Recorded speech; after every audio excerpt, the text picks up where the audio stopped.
ಕನ್ನಡಿಗರ ಮೆಚ್ಚಿನ ನಿಮ್ಮ ಎಜೆ 24/7 ನ್ಯೂಸ್ ಕನ್ನಡ ವಾಹಿನಿ ಇದೀಗ ಟಿವಿಯಲ್ಲಿ ಲಭ್ಯ. ವೇಳೆ ನೋಟಿಸ್ ಕೊಟ್ಟಿದ್ರೆ ವಾಪಸ್ ತಗೋತೀವಿ. ಇವತ್ತು ವಕ್ಫ್ ಪ್ರಾಪರ್ಟಿ ಅಂತೇಳಿ ಬರ್ತದೆ ಅಂತ ಹೇಳಿದ್ರೆ ರೈತರ ಬೀದಿಗೆ ಬದಲು ಏನ್ ಮಾಡ್ಬೇಕಾಗತ್ತೆ? ಯಾರು ವೋಟ್ ಹಾಕಲಿಲ್ಲ ಅಂದ್ರೆ ಗ್ಯಾರಂಟಿನೆಲ್ಲ ಸ್ಟಾಪ್ ಮಾಡ್ಬಿಡ್ತೀವಿ.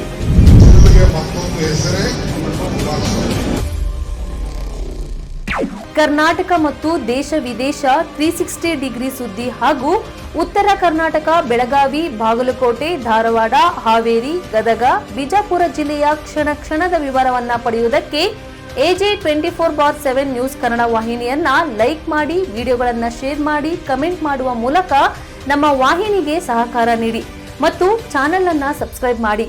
ಧನ್ಯವಾದಗಳು.